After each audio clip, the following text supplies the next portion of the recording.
All right, so good afternoon, everyone. My name is Karen. My pronouns are she, her, hers. I do serve as the Associate Director in Student Involvement.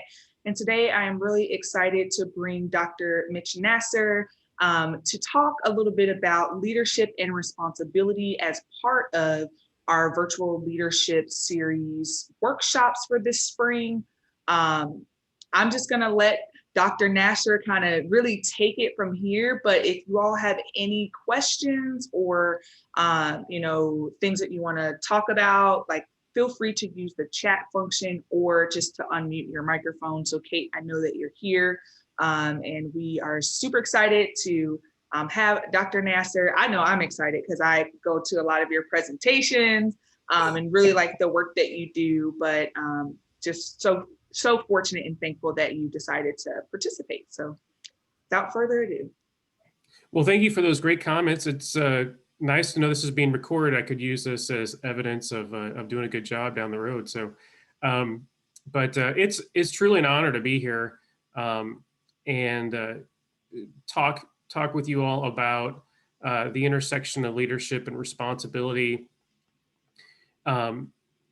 So my focus area in as a faculty member is educational leadership and specifically higher education administration. I was an administrator for about 16 years at a number of schools before I became a faculty member in 2016. And so any opportunity I have to engage with students, I typically sign up for as it's part of what I used to do. And I noticed that our student on here is from Alpha Phi Omega, and that was my predominant experience in undergraduate, and then I've served as an advisor.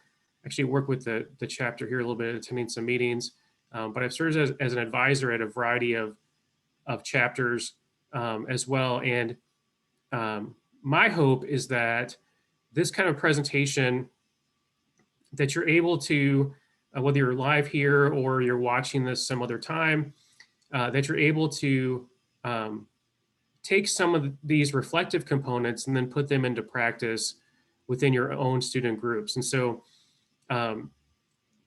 one thing that my students know when I teach class is that I tend to like to insert reflective components, because we can't truly understand other people until we understand ourselves. And so we'll be doing some reflection. So I would invite you, as we go through this presentation, to have a scratch piece of paper, a Word document, whatever you're comfortable with. You're not going to turn this in. There's no grading here. And kind of taking some notes as you're reflecting. We're going to take some pauses here and there for a few minutes just to see what people are thinking. And then we'll bring it back to see if people have thoughts to share. And I'm sure I'll share some of my perspective throughout. So we'll do some brief introductions. We'll talk a little bit about what is leadership, but this is a presentation where I'm more interested in what you think leadership is than what I think leadership is. We'll reflect on who you are as a leader, and then we'll talk about why that matters. We'll review one of my favorite leadership authors is John Maxwell, and I kind of came about John Maxwell by accident. 25 years ago, maybe 20 years ago, something like that. And I've looked at a lot of leadership development and leadership theory and so forth. And a lot of what I'd experienced was, do this to be a better leader, do that to be a better leader. What I like about Maxwell's 5-step leadership idea is it's really focused on the members of our group, the people we are leading, and from that perspective. And so I think it's a little bit unique. It was also a little bit easier for me to grasp, and so I appreciate that. So we'll watch kind of an abbreviated, I think it's like 11 minutes, version of his model. We'll talk about understanding others, specifically understanding other people in your student group. And I'll provide an example of an activity that I've done both as a member, and of course my experience will be Alpha Phi Omega, but both as a member and then also as an advisor in chapters in terms of facilitating this. And then we'll talk about your responsibility as a leader, and also how that connects with your group.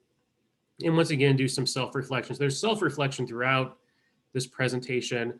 And my hope is that you take not only what we discussed today, but also your own reflections and into some kind of plan of action. It doesn't have to be a large plan, but maybe one or two things that you think you might want to consider either in self-improvement or in exploring and understanding those that are in your group. So, and then a final note, all the photos and graphics here come from unsplash.com, which is an open source image repository online. So I wanted to give credit for that. So I wanted to kind of start with, if folks are willing, your name, your pronouns, any roles in student groups, and then your reason for attending. I'll go ahead and start here. So Dr. Mitch Nasser, he, him, his pronouns. I'm currently not in a student group, but back in the day when I was, like I said, my most active group was the Alpha Phi Omega. I was treasurer of my pledge class. I was vice president for fellowship. And then I was president my senior year, which I'm getting goosebumps right now, which is probably one of the most powerful experiences of my life was being that. Also did some work with the student newspaper. I was a DJ in the radio station.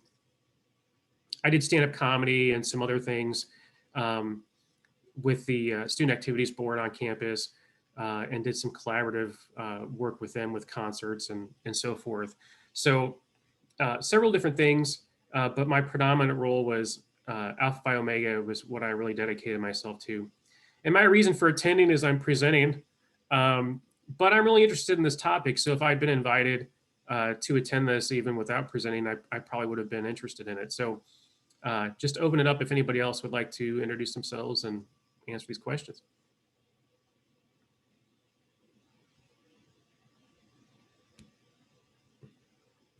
Awesome. So we do have Kate, and she goes, she, her pronouns, member of Alpha Phi Omega, and I'm here to learn more about leadership to be a better leader. Yes, love that. And I'll just reiterate, I'm Karen Smith. My pronouns are she, her, hers.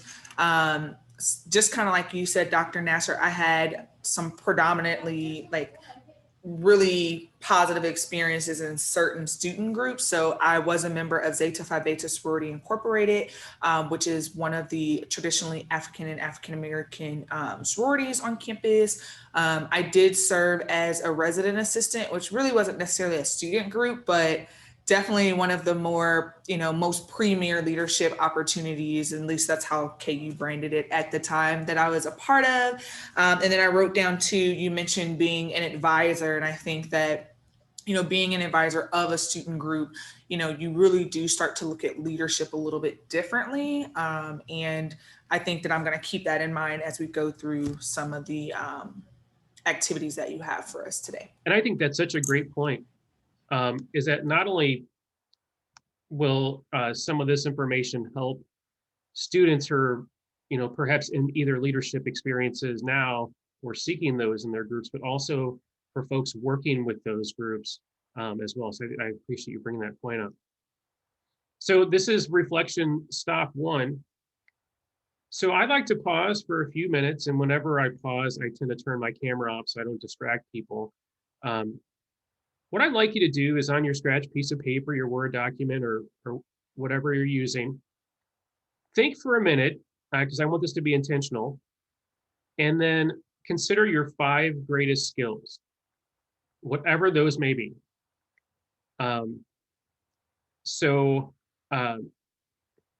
I would say that one of my greatest skills is creativity. Um, and then what I want you to do is when you list these skills, I want you to also answer these other two questions. So I'll give you an example of that. So creativity, why did I select that one? Um, because when I was a administrator, uh, I would have staff and students tell me that some of my training activities were creative, um, and there was a uniqueness behind some of it, and um, they enjoyed the training activities, and some of them, which might have been normally dry, were very interesting to them, and they got more out of it. How do I know? Um, well, I kind of answered those in reverse, I guess. So how do I know? I just answered that. Why did I select that one? Um, well, because I believe for me, creativity is part of who I am, both in and outside of my work life. So I'm also creative outside of that. So I like to when I'm out with friends, be creative about what we're doing, and I come up with ideas to bring people together and so forth. So I'm going to pause a few minutes here. We'll give you about 3 minutes or so to think just intentionally, what are your 5 greatest skills? Why did you select those? And then how do you know that?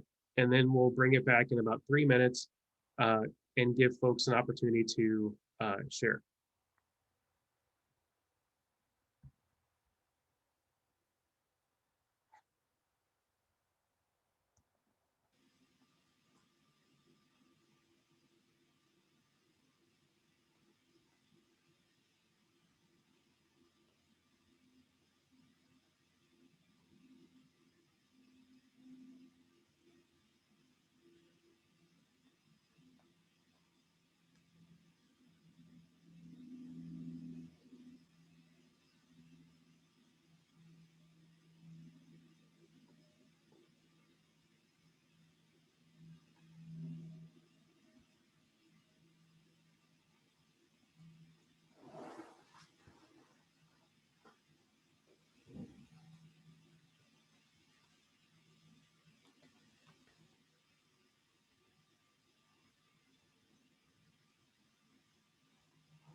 Okay, we'll bring it back.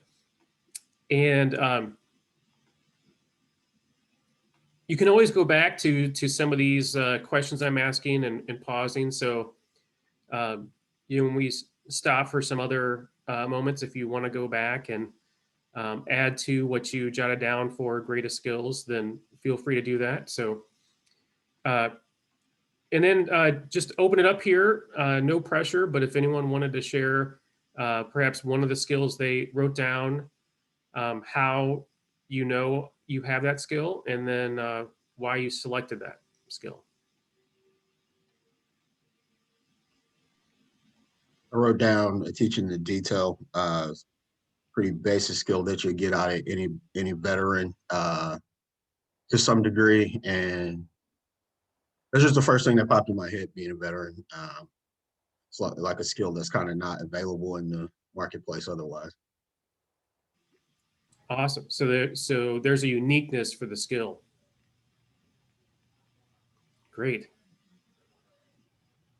I'll go. So I actually have one that's pretty interesting. So I'm sure that, or if you have not heard of, but the Clifton Strengths Finder, where you can have like your top 5 strengths. So when I was a resident assistant back in, let's see, 2008, that was the first time that I actually took the assessment. And my number 1 was woo, which is winning others over. And I thought that was really awesome that I had that skill, because basically what I wrote here is like, I felt like that was how I was able to make people feel welcome and a sense of belonging, which is a really great skill when you're working either in a student organization or on a college campus. You want people to feel like they belong to, regardless of their identities and experiences. And so the why for me is like, obviously I selected that because I feel like I still to this day really utilize that skill and make sure that, like, for example, if people come into my office, that they feel welcome and there's a sense of belonging there. But kind of that, how do you know? One, it was the assessment, but 2, it was one thing that was always on like my evaluation, as an RA, of like, recognizing that this is a strength and how do I continue to grow in that area. Doing those leadership reflections and different settings and different conferences and things like that really helped me to build out what that really meant. Because it's more than just like walking up to someone and saying, hey, you want to come to this event? Because some people are more reserved, but really trying to capitalize off of that strength and build it as I continue in my professional journey. Well, and I liked how you said it was, I mean, I'm kind of paraphrasing a little bit here, but I like the idea that it's more than what it seems, right? So you take this inventory, and woo is one of your top. And I think when I took it one time, I had woo in there as well. I don't know if it was my top, but it was in there. But then I like how you broke it down, that it's more than what it might seem like, right? So it's more than just being excited about meeting other people or so forth. There's so much more to that. And Maxwell talks about this in the video clip we're going to watch, that it's a continuous journey, so that it's you're still developing and still understanding that. So I really appreciate that. Any others before we move on here?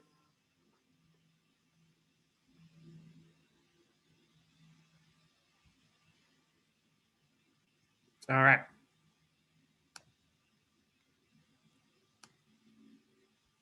Okay, so whenever we do a leadership presentation, I almost feel like it's required to talk about what is leadership or what people think leadership is. So if you got a phone handy or you're near a computer, if you go to menti.com and enter the code you see there,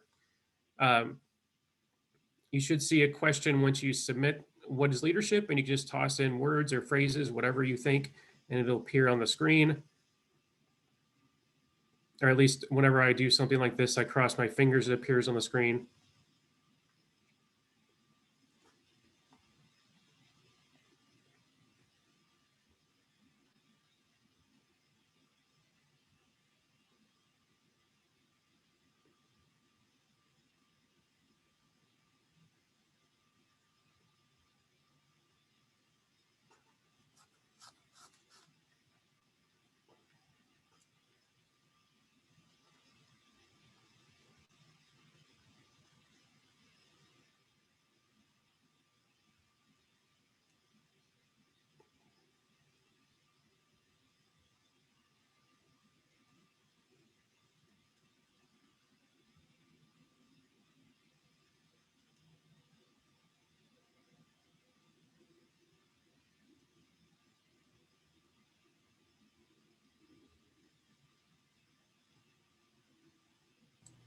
I think we were sending in some, but we're not seeing the results Hey, on the screen. I know Kate sent something and I did too, and I'm actually not seeing what I posted. I did also. Yeah. all right. Well, You might have to go to the website and there's like that hidden and do like Control H. And I think it may help because we had this issue with our last session on Mentimeter. Control H. Yeah, like if you go to the actual like I don't know, Menti site where you built your PowerPoint. That's where I'm at. I'm seeing the stuff come through now, so I guess I can talk about it. Yeah, maybe. Yeah, for some reason they had it where it's hidden now and you have to click that. Wow. Yeah, I've never learning live while we're going. Yeah, totally. Because it literally just happened last week and we were like, that's new. Well, good to know. Yeah. And I mean, I guess you could always just share your screen from the Menti if you really. So can you see the Menti now, or are you still seeing the PowerPoint? Still seeing the PowerPoint.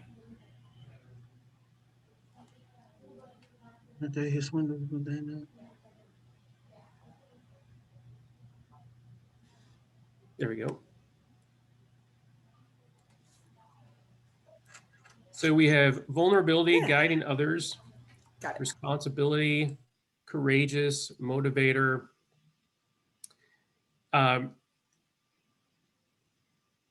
All of these, to me, speak not only to self, but also to others. And, you know, back when I first looked into leadership, it was always a discussion, is leadership learned or are you kind of born with it? And I was always the leadership is learned, right? So maybe you have some skill sets that you develop growing up or later in life that help you with leadership, but that this is something that all of us can strive for. But I like how so many of these comments really connect to not just how leadership impacts others, but also how it impacts self. So thank you for doing that. And I appreciate your patience with the technical difficulty I had, but I did learn something there. So, all right, let's see.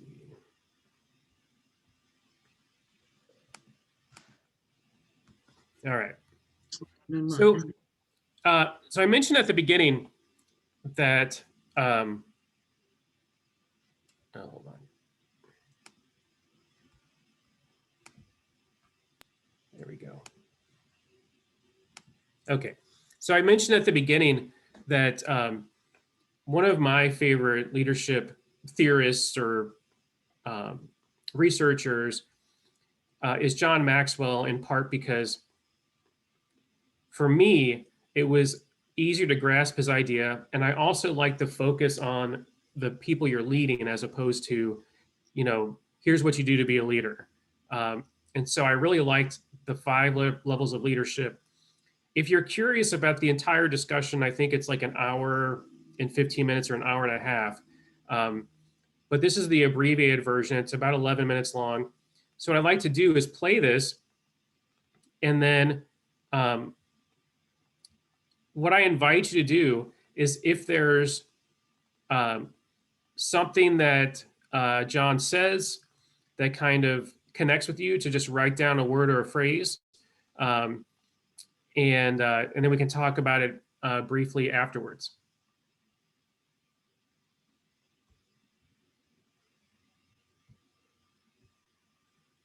For 30 years, I've been teaching this, and I've taught this for West Point and Microsoft and Lilly and Delta, and the largest organizations and companies in the world come and say, John, teach the 5 levels of leadership, because they understand that if you and I today, in these few minutes, can understand how leadership works, and by the way, leadership's not a noun, it's a verb. It's action, it's moving. And if we can understand how to go from level 1 to level 2 to level 3 to level 4 to up to level 5 in our leadership, we expand our leadership, we expand our influence, and we expand our effectiveness. So I'm ready to go. I know you're ready to go. Okay, here we go. Level 1, we're going to start at the very bottom level. This is where you start. This is where we all start. The bottom level is the position level. At level number one, this is where we all start. We all start with a title. We all start with a job description. We all start with a position, okay?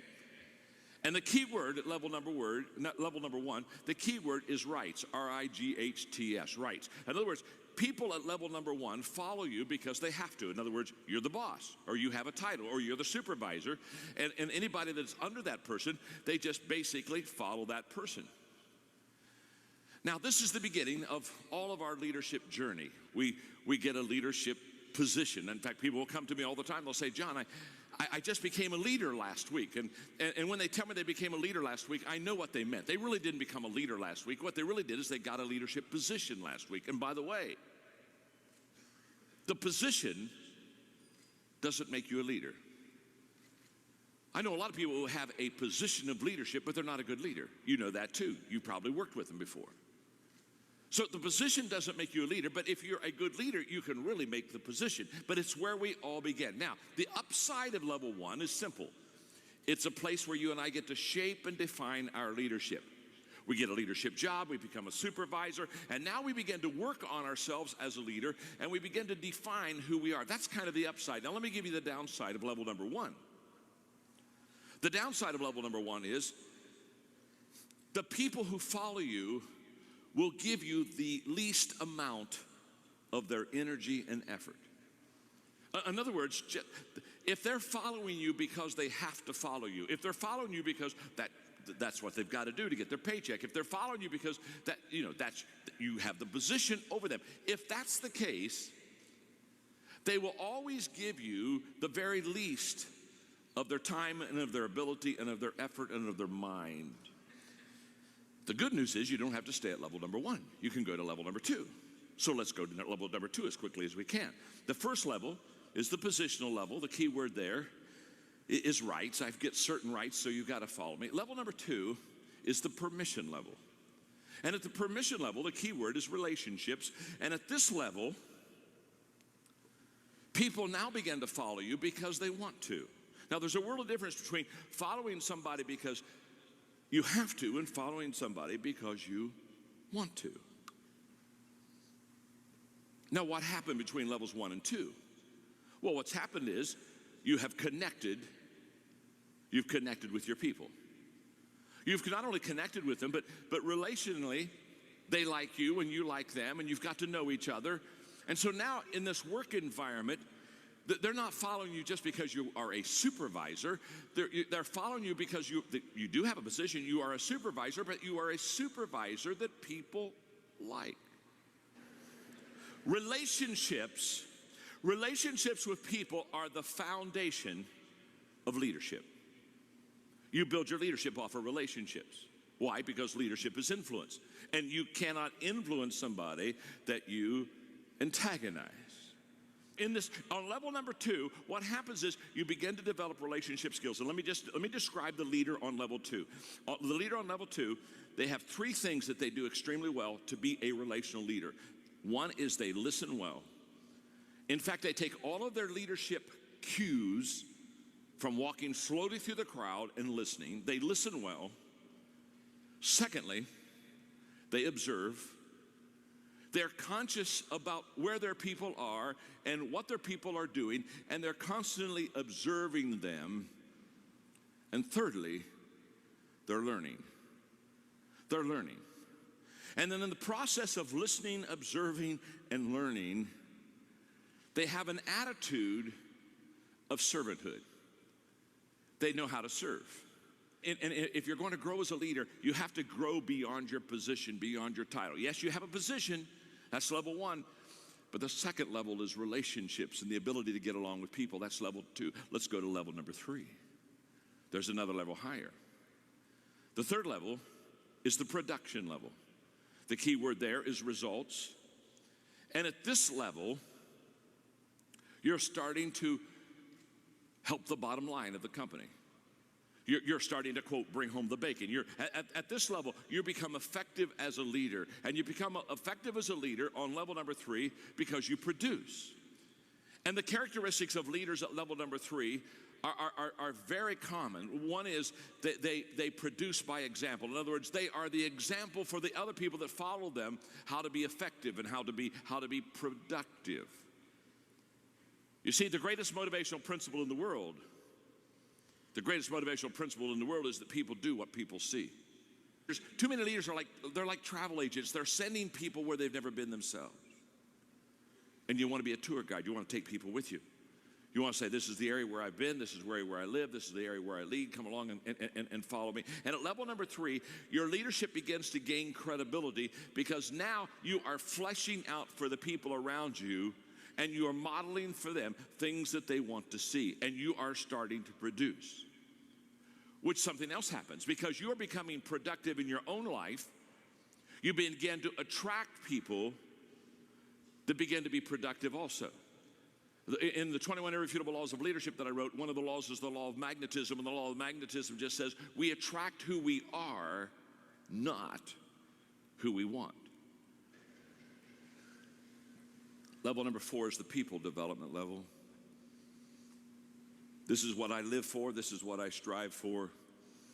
This is what excites me. Something magical happens when you begin to understand the most appreciable asset you have in any organization is the people of that organization. And you begin to commit yourself to developing the people within that organization, because how do you grow a company? You grow a company by growing people.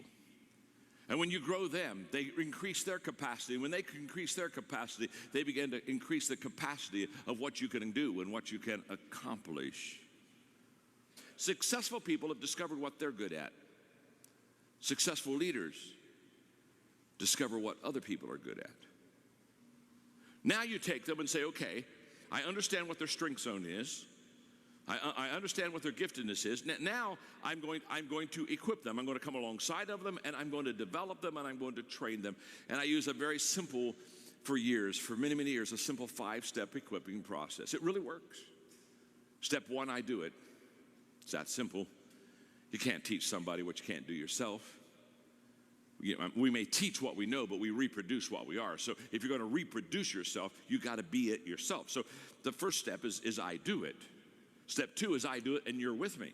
I take you with me. Now we're going to spend time together. I'm going to be your mentor. I'm going to be your coach. You're going to watch me. You're going to observe me. You're going to see me in different situations. We're going to make sure that it works. We're going to make sure you're going to be able to ask me questions. Step 3 is now we turn it, and I hand the ball off to you. Now on step 3, you do it. You do it, and I'm with you. Now I'm watching you, and I'm tweaking you, and I'm helping you to get better, and I'm just really fine tuning you. Step 4 is you do it. You just do it. You don't need me anymore. You know how to do it. You do it, and you do it well. And many times people think that equipping stops at step 4, but it doesn't. There's one more step that's absolutely essential. Step 5 is you do it, and somebody's with you. You've never really trained and equipped somebody until they can multiply themselves. That's level number 4. It's a beautiful level to be on. It's the level where you develop people. Now there's one more level. That's level number 5. The pinnacle level. The pinnacle level, the key word there is respect. You've done it so well with so many for so long the people just absolutely follow you. They follow you because of who you are, the qualities you have in your life. They follow you because of what you have done. And there's a great amount of respect. And it takes a long time to get to level number 5. Most of us aren't there. All of us would probably like to be there, but it's a lifelong journey. And what I want you to understand about the 5 levels is that's exactly what leadership is. Leadership is an always ongoing, always learning, growing process. Okay, let me ask you a question. You've got the 5 levels there, and you can see them, and you can see how each one kind of leads into the next one. And probably the question you've asked yourself now by this time, because you're a sharp crowd, you've asked yourself, wonder what level I'm on. Am I on level 1, or am I on level 3? Am I on level 4? You've already done that. I know you have. That's what I would be doing if I'd be sitting there. I'd be saying, okay, where are you, Maxwell? And if you ask that question and you kind of go deep in that question, you're going to get a little frustrated because you know what you're going to discover? You're going to discover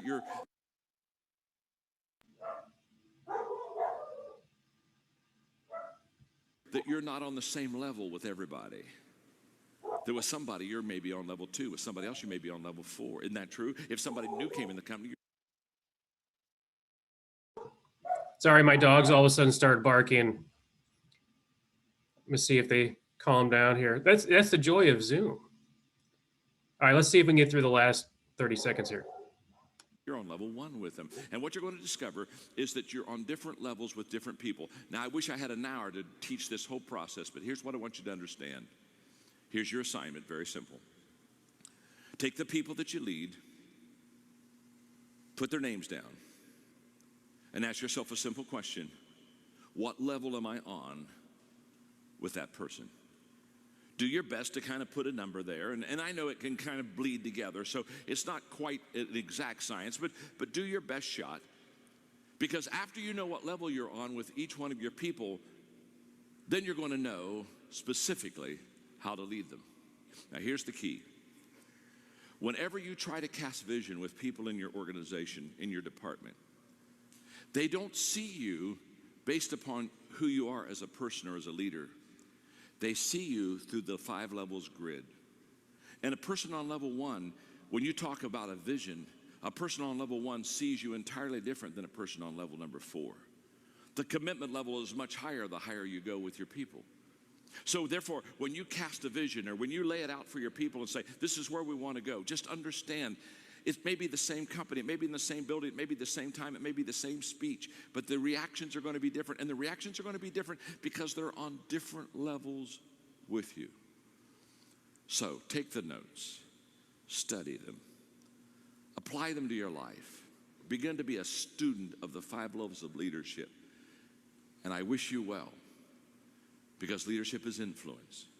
Always has been, always will be.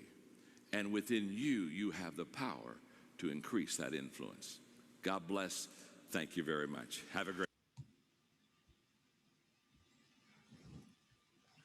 Sorry about the interruption with my dogs. At least they didn't start howling. Sometimes they start howling and then it gets out of control. Any thoughts on the video? Anything maybe that you jotted down, something that resonated with you, or just any thoughts? I wanted to kind of open it up here.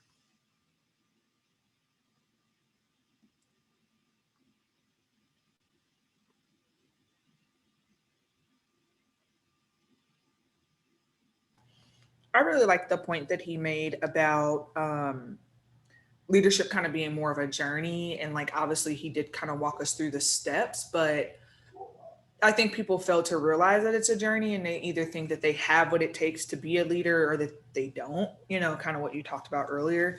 So I really like that he really talked about the progression. And as I kind of thought through it in my own personal leadership journey, I feel like, you know, it's not always a step ladder.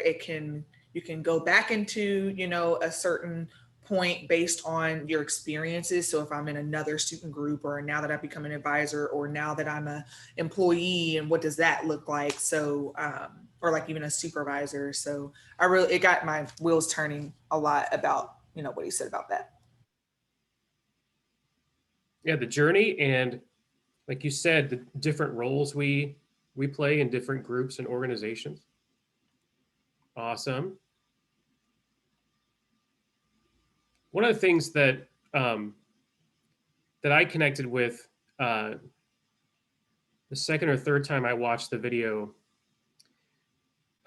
was the point at the end where he talks about individuals might view you differently. So instead of thinking it as I'm, you know, a level 3 leader or whatever level I believe I'm on, it's the viewpoint of each individual person in your organization and in your group. And so I wanted to share a personal story before we take a few minutes for this particular question. as I mentioned, I was an administrator for 16 years and supervised people, both students and full-time staff and so forth. And boy, supervision was a challenge. And learning what kind of leader I wanted to be in my workplace was a challenge. And then, of course, you get a little better at it with experience. And I had some supervisees, some staff ask me, well, how did you become such a great supervisor? And I'm not sure if I would qualify myself as that, but I told them, things changed for me when I really got to know the people that work for me, when I really paid attention to each individual and understood them, because then I was able to predict how they'd react to certain things, events on campus or, in the region or in the area. I would have an idea of how they might react because I understood better who they were. And this is so true in student groups as well. In understanding others really kind of helps us become a better leader. And we're going to talk about that a little bit more. So I wanted to take a few minutes for you to reflect on this. Once again, your little scratch paper or Word document, whatever you're working on. Who are you as a leader? Who do you want to be as a leader? And then what's the action to get you to that place?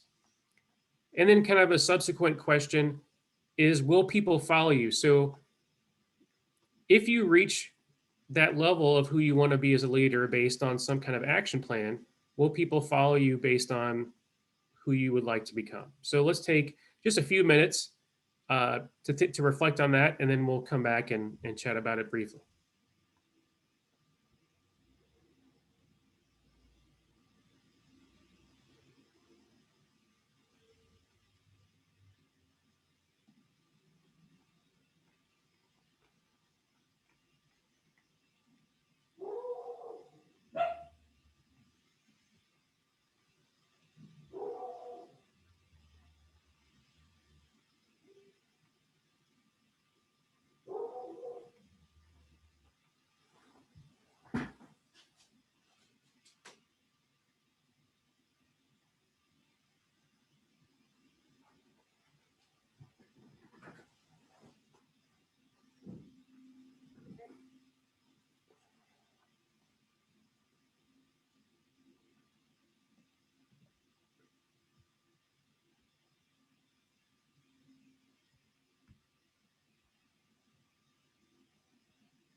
Okay, let's bring everybody back.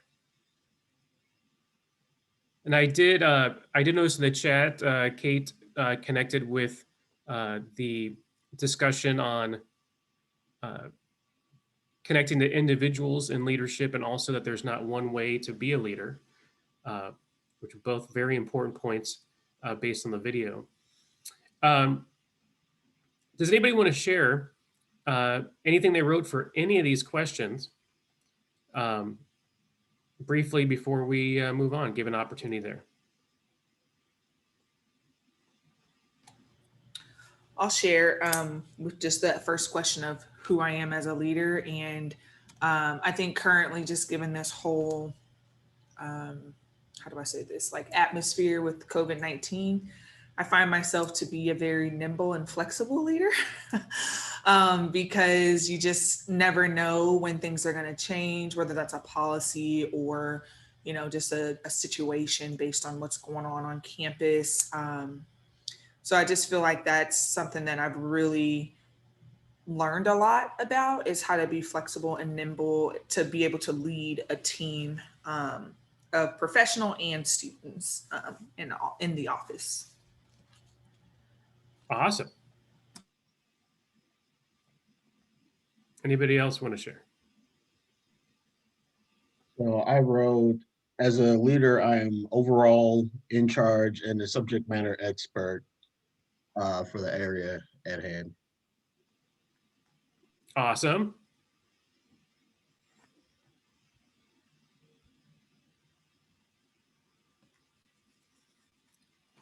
I always like to say, well, I shouldn't say always like to say, but I like to say that I'm a relational leader. But if I think back to, you know, 10, 12 years ago, I don't know if I would have categorized myself as that. And so, you know, sometimes you're put in a situation where you develop these skills, similar to what Karen's saying in terms of the pandemic and how that's impacted her style of leadership. All right.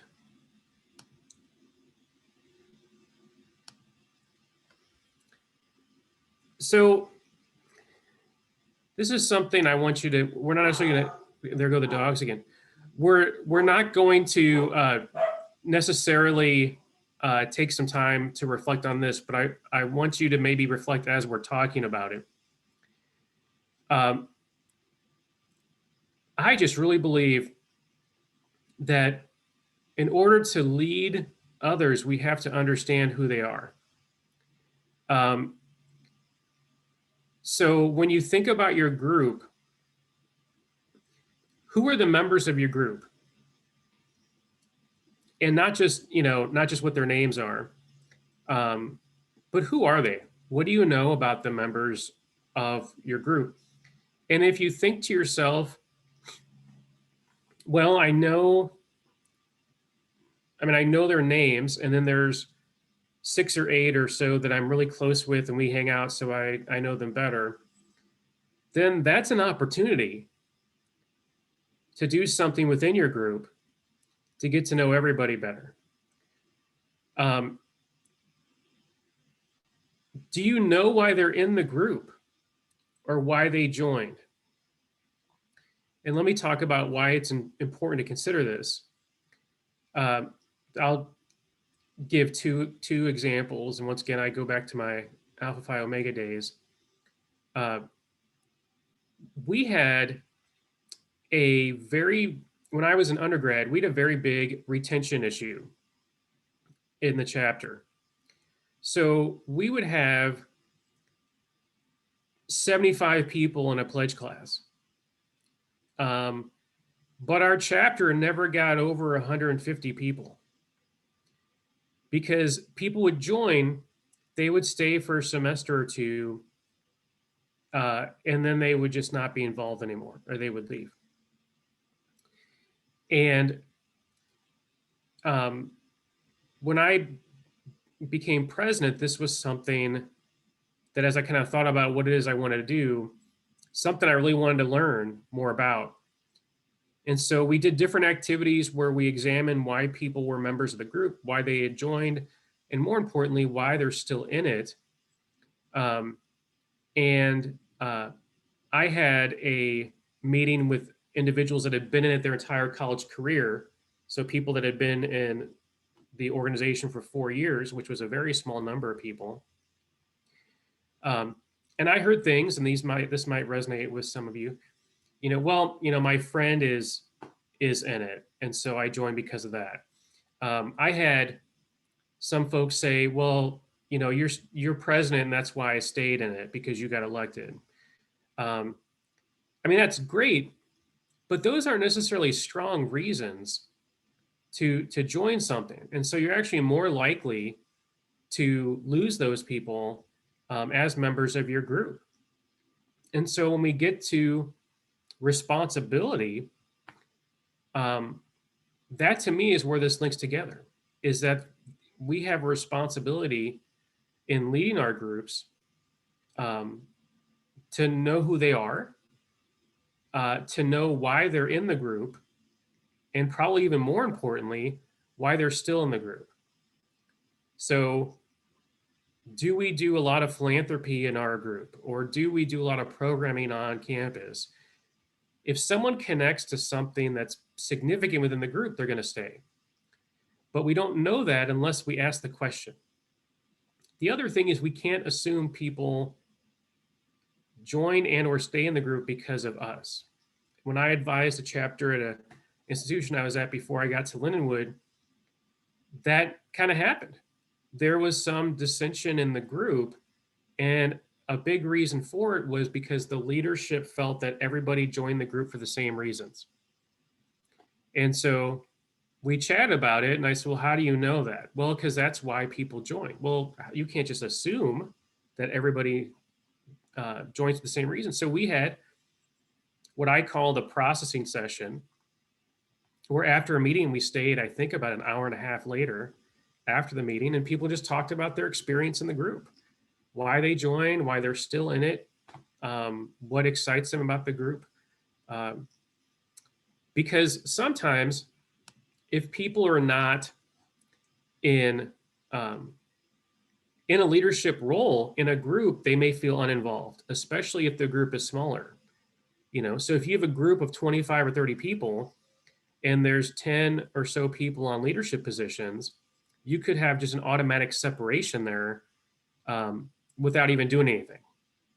So important to get to know your individuals within your group, and then also kind of connecting with what Maxwell said, trying to guide them along. So if you feel folks are uninvolved, how do you get them involved in the direction of the organization? And that's something that I'm sure many of us have done, is pulling somebody in, seeking their expertise on something, and maybe they've never been asked, and maybe that's why they stay in the group, because you've involved them. I think that leadership connects to purpose. So purpose is life goals. What is it that you want to accomplish? Who do you want to be? I think leadership intertwines with that. So whether that's a career or just personally, what do you want to be? What do you want to do? What is your central purpose? And this is something similar to what folks have said already. This is a developing thing. I kind of think I know what my purpose is, but I don't know. If you'd asked me, 8 or 9 years ago, if I'd be a faculty member, I would have said, I don't know if that's going to happen. And here I am, right? So the purpose is evolving. But I think if you sat down and thought about what your goals are, whether it's career or life goals down the road, I think you're going to find some linkages to leadership and what your skill set is. So I have like 2 minutes left. So I'm going to end on time. That's unbelievable. So I wanted to kind of wrap up by saying, I believe all this links together. And so hopefully you've been kind of, when we've taken some moments, you kind of jotted some notes down to yourself about the kind of leader you are, the kind of leader you want to be, and then most importantly, how you get there. And I feel that leadership connects with these 4 different points that we've talked about. And without these 4 points, it's going to be very difficult to be a strong leader. We have to understand our skills, where we're at. We have to recognize areas of growth. And then we have to understand who's in the group or who we're leading, right? And so for me, that could be my students in my classes. And then how does all that link to purpose, right? It's very easy to feel like, we took on a role in a student group or some other activity because we're interested in doing that. But typically, if we make a decision that's significant, it's linked to our purpose. So I wanted to kind of sum up with this idea of how it's all linked together. And then just to open it up at the end here, if anybody wanted to share a thought or a question, is there anything that you've thought about in terms of something you might try in terms of action? I would also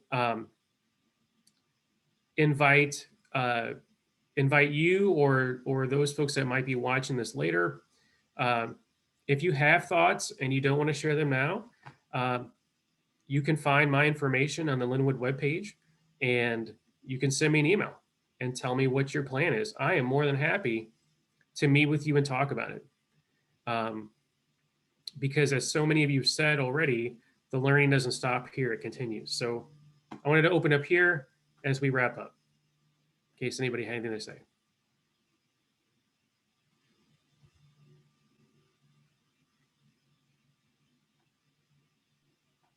You're not really a leader until you fail, so don't be afraid to fail. That first supervisor position, man, that's real hard, especially if you get into, like, you start a job and you get promoted and you have to be in charge of your friends. It's like one of the toughest things you're gonna have to do.